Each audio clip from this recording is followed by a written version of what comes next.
میں سمجھتا ہوں کہ یہ ایسا اعزاز ہے جس اعزاز کا مقابلہ دنیا کا کوئی اعزاز بھی نہیں کر سکتا۔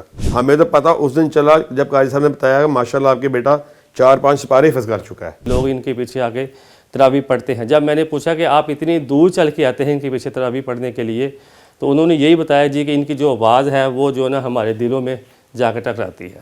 آمن الرسول بما انزل الیہ من ربہ والمؤمنون کل آمن باللہ وملائکتہ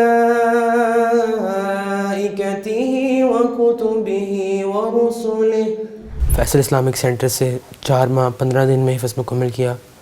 اس سے پہلے بھی ہمارے گھر میں قاری صاحب آتے تھے، ان سے 7-8 پارے روز کی بنا پر سبق لینا اور ان کو سنانا، اس طرح 7-8 پارے کر لیے تھے، لیکن وہ بھی تھوڑے یعنی پکے یاد نہیں تھے، تو اس کو مدرسے میں جا کے ان کو بھی دہرایا اور حفظ مکمل 4.5 ماہ میں کی۔ شروع میں تو یہی تھا کہ 1 رکوع 2 رکوع پاؤں کی طرف آئے، پھر ایک کانفرنس آنی تھی مرکز میں، تو قاری صاحب نے کہا کہ اس کانفرنس سے پہلے اپنا حفظ مکمل کر لیں، تو اس طرح پھر آدھا پارہ کر کے اس کانفرنس تک قرآن کو مکمل کیا۔ باقی کام بھی ہوتے تھے، آگے کھیلتے بھی تھے۔ اس سال میں نے مسلح بھی سنایا تھا اپنا پہلا ہی، جس سال حفظ مکمل کیا، اور اب تک 8 مسلح سنا لیے ہیں۔ بلکہ میں نے تو عہد کیا کہ ہر سال بے شک یونیورسٹی میں پیپر ہوں یا نہ ہوں، مسلح ہر سال ضرور سنانا ہے۔ اور FSC پارٹ 1 میں بھی صبح میرا پیپر ہوتا تھا اور شام کو مسلح، یعنی رات پوری اس کی تیاری پیپر کی اور پھر گھر آ کے مسلح کی تیاری۔ ایک میں بھی اس طرح ہی ہوا، پیپر ہوتے تھے اور مسلح دونوں ساتھ ساتھ۔ والدین دونوں کی تھی، لیکن والدہ کی خواہش تھی کہ گھر میں کوئی حفظ کرے، اس طرح میرے اندر بھی انہوں نے خواہش پیدا کی حفظ کی۔ اس کا مجھے کافی آگے بھی فائدہ ملا پڑھائی میں، کہ اپنا اسکول کا کام، کالج کا کام باقی بچوں کی نسبت جلدی یاد کر لینا۔ اس طرح میٹرک میں میرے 1064 نمبر آئے، اور اس طرح بھی FSC کا رزلٹ آیا، اس میں 1040 نمبر آئے ہیں۔ ابھی حال ہی میں میرا MD گیٹ کا رزلٹ آیا، تو اس میں میری ایگریگیٹ بن رہا ہے 93.7%، لیکن کنگ ایڈورڈ پاکستان کا ٹاپ کالج میڈیکل، اس کے لیے تقریباً 94.5% چاہیے، جو کہ حفظ کے ٹیسٹ سے میرا بن رہا ہے 94.7%۔ تو میں سمجھتا ہوں یہی حفظ کا ہی مجھے فائدہ ہے کہ میں پاکستان کے ٹاپ کے میڈیکل کالج میں پڑھ سکتا ہوں انشاءاللہ، اگر اس کی جب میرٹ لسٹ لگے گی۔ اور اس طرح ہی کافی بچوں کو جو حافظ ہوتے ہیں ان کا کچھ پرسنٹیج کم ہوتی ہے، لیکن حفظ کے ٹیسٹ کے بعد ان کی میرٹ لسٹ میں نام آتا ہے، اس طرح ہی حفظ کی وجہ سے۔ اسکول میں باقی سرگرمیاں، قرات کمپٹیشن، نعت کمپٹیشن، ان میں ہمیشہ اول پوزیشن ہی آتی تھی، بلکہ جو اسکول کے پرنسپل تھے وہ یہ بھی کہتے تھے کہ اب ہر سال آپ حصہ نہ لیا کریں تاکہ باقی بچے بھی اول پوزیشن لے سکیں۔ میں سمجھتا ہوں کہ یہ ایسا اعزاز ہے جس اعزاز کا مقابلہ دنیا کا کوئی اعزاز بھی نہیں کر سکتا۔ دنیاوی تعلیم تو بڑی ہم نے سنی ہے، بلکہ میں سمجھتا ہوں اپنے تجربے سے بھی، اور جو بچے کی جتنی بھی تعلیم جہاں تک وہ آج پہنچا ہے، میں یہ بات سمجھتا ہوں اور یہ میسج بھی دینا چاہتا ہوں، جتنی بھی تعلیم ہم نے آج تک حاصل کی، میں یہ سمجھتا ہوں کہ سب سے بہتر تعلیم جو میں نے آج تک حاصل کی وہ قرآن پاک کی تعلیم تھی۔ اور بچہ بھی اللہ کے رحمت سے اس بات کو سمجھتا ہے کہ جو قرآن پاک اس نے حفظ کیا، اس کا مقابلہ دنیا کی اور کسی تعلیم سے نہیں کیا جا سکتا۔ بلکہ اس سے بڑھ کر یہ بات یہ ہے کہ جو قرآن کی تعلیم ہے آپ کو دنیا کی دوسری تعلیم کے معاملات میں بھی بہت مددگار ثابت ہوتی ہے۔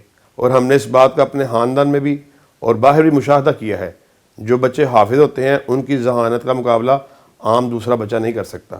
5ویں کے بعد انہوں نے حفظ کیا، اس کے بعد ہم نے اس پہ 1 سال کے گیپ کو ختم کر کے ان کو 7ویں جماعت میں داخل کروایا، لیکن بالکل محسوس نہیں ہو سکا، یہ بڑی جلدی چند ہفتوں میں بلکہ دنوں میں ان بچوں کے لیول پہ بلکہ ان سے آگے چلے گئے۔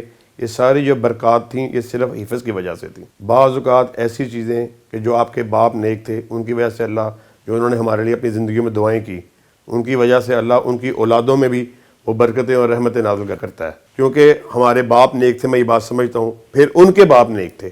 اللہ کے فضل و کرم سے میں سمجھتا ہوں کہ وہ باپ نیک تھے، ان کی وجہ سے اللہ رب العزت نے ہمارے پر بھی اپنا کرم جو ہے خاص فضل کیا۔ اور میں یہ بات سمجھتا ہوں کہ یہ بات بھی غلط ہے۔ آج ہماری یہ جو سوچ ہے کہ وہ بچہ جو دین کی تعلیم حاصل کرے گا وہ دنیاوی معاملات میں پیچھے رہ جائے گا، یا حفظ کرے گا وہ دنیا سے ہٹ کے رہ جائے گا، وہ صرف مدرسے کے قابل ہو جائے گا۔ ہمیں بڑی خوشی بھی ہوئی اس بات کی، مجھے آج بھی وہ وقت وہ دن یاد ہے کہ جب ہمیں اس بات کا پتہ چلا کہ روٹین میں جو آدھا گھنٹہ قاری پڑھانے کے لیے آتا ہے کہ اللہ کی رحمت سے اللہ کا خاص کرم تھا کہ بیٹے نے ماشاءاللہ 4 سے 5 سپارے حفظ کر لیے ہیں.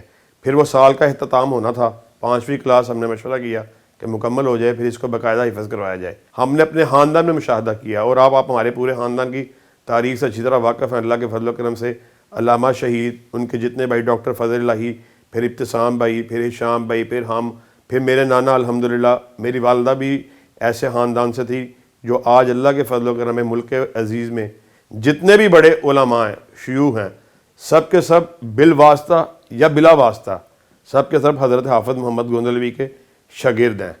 وہ اس طرف سے بھی یہ ایک بات جو تھی وہ چلتی آ رہی ہے. میں سمجھتا ہوں کہ ہمیں دین کی وجہ سے جو عزت, جو ہماری حوصلہ افزائی, جو ہمیں اللہ رب العزت نے عزتوں سے نوازا ہے, وہ کسی دنیاوی معاملات میں ایسا ہرگز ممکن نہیں ہے. ہمارا یہ شروع سے چلن ہے اور آج بھی جاری ہے.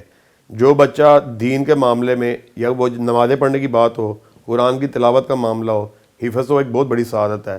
ہم اللہ کے فضل و کرم سے اس کی اپریسیشن اتنی زیادہ کرتے ہیں کہ بچہ کمپلیکس کا شکار نہیں ہوتا, بلکہ وہ اپنے آپ کو دوسرے بچوں سے برتر محسوس کرتا ہے. سہل بیٹے نے آج تک ایک ہلکی سی ڈانٹ بھی جو اس پورے حفظ کے دورانیے میں ان کو نہ والدہ سے نہ مجھ سے اس کو کبھی ایک لفظ بھی ڈانٹ کی ناراضگی کی صورت میں سننا نہیں پڑا. اللہ کے فضل و کرم سے پورے خاندان کی آنکھوں کا تارا ہے.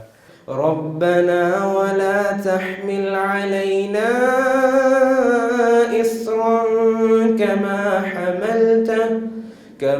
حملته على الذين من قبلنا ربنا ولا تحملنا ما لا طاقة لنا به واعف عنا واغفر لنا وارحمنا أنت مولانا فانصرنا على القوم الكافرين.